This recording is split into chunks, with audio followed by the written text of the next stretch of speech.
Assalamualaikum warahmatullahi wabarakatuh. Assalamualaikum warahmatullahi wabarakatuh.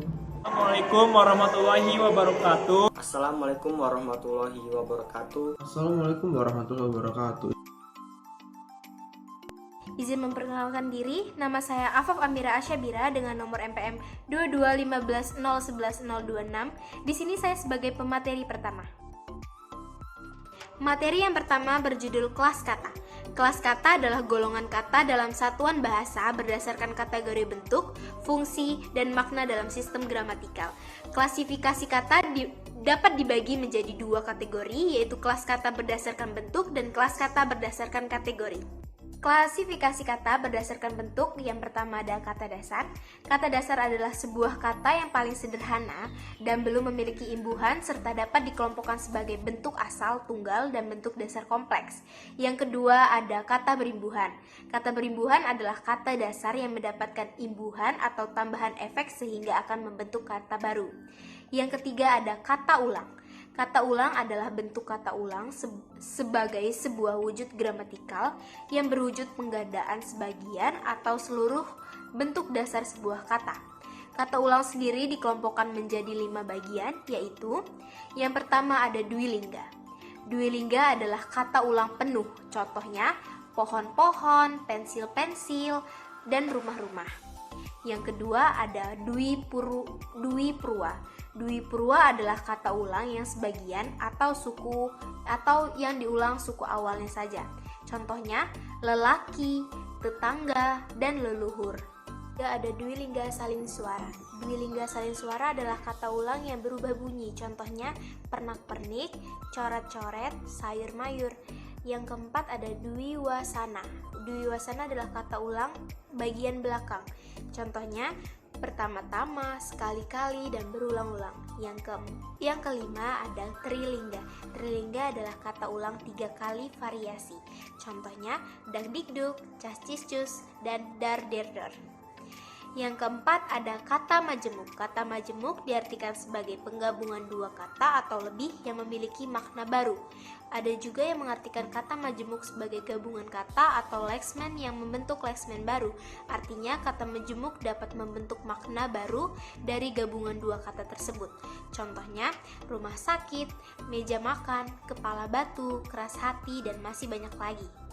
Dan yang kelima ada kata serapan. Kata serapan merupakan kata-kata yang berasal dari bahasa asing maupun bahasa daerah, kemudian dipakai sebagai bahasa asli.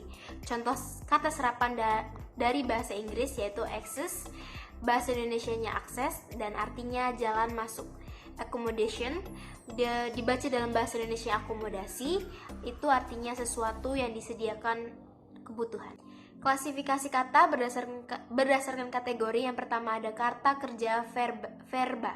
Kata kerja atau verb adalah kelas kata yang menyatakan sebuah tindakan, keberadaan, pengalaman, hingga pengertian dinamis lainnya. Kata kerja ini berimbuhan me, di, ter, ber, mekan, dikan, memperan, memperi, dan beran.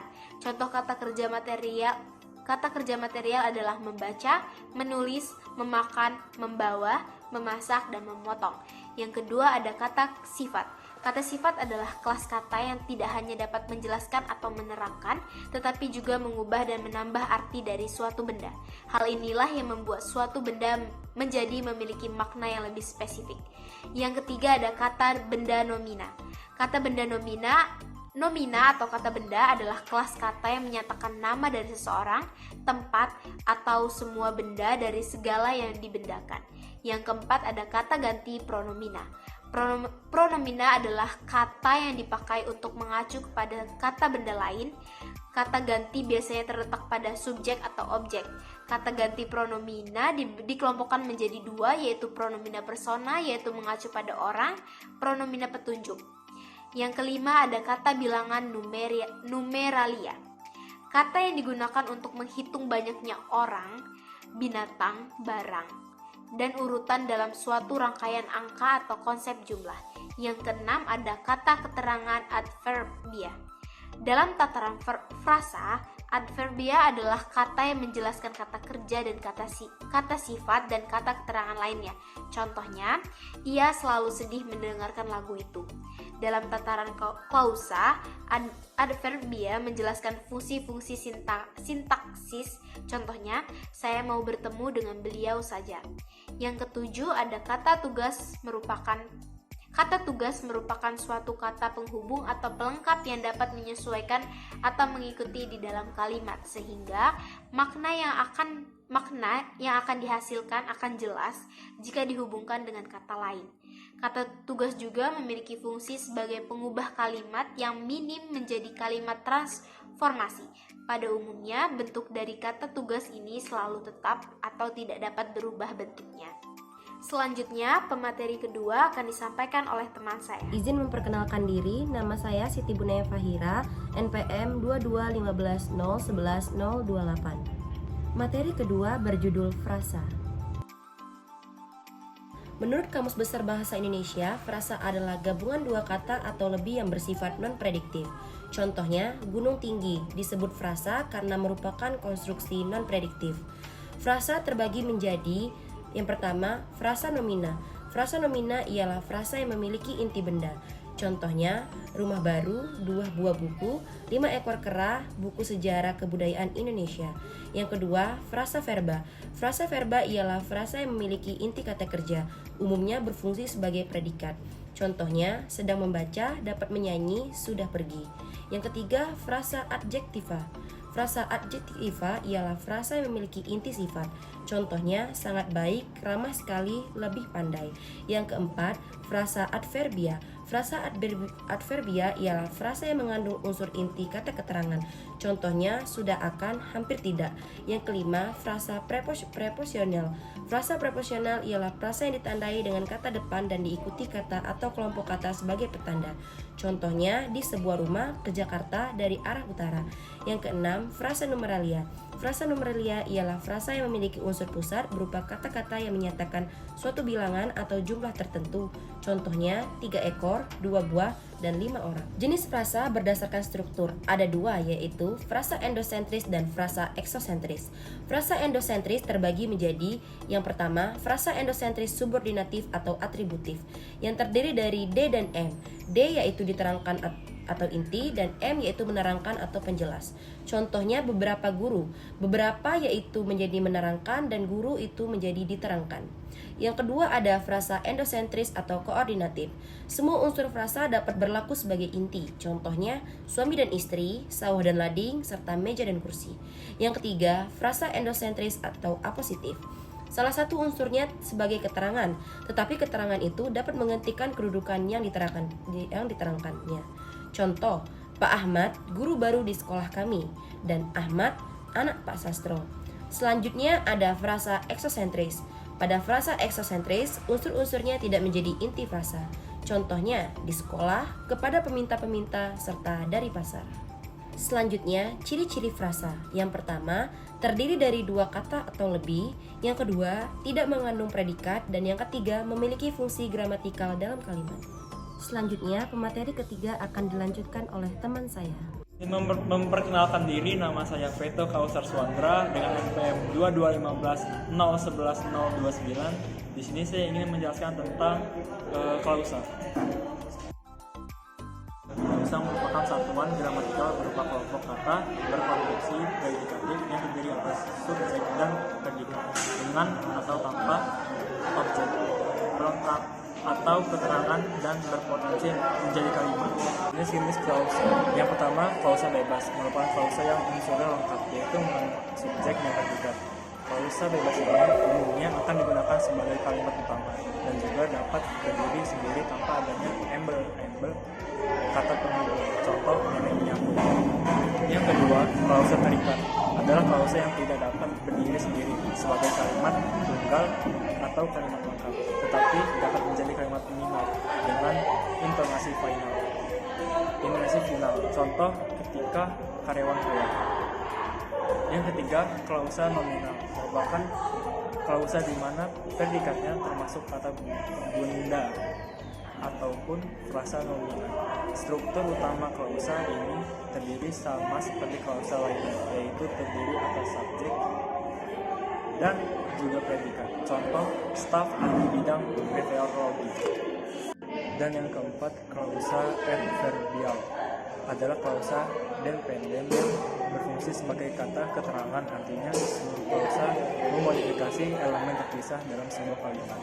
Yang kelima, klausa relatif adalah klausa yang memodifikasi kata benda atau frase kata benda dan menggunakan beberapa perangkat tata bahasa untuk menunjukkan bahwa salah satu argumen dalam klausa relatif mengacu pada kata benda atau frase kata benda. Dan yang tadi ada ciri klausa. 1.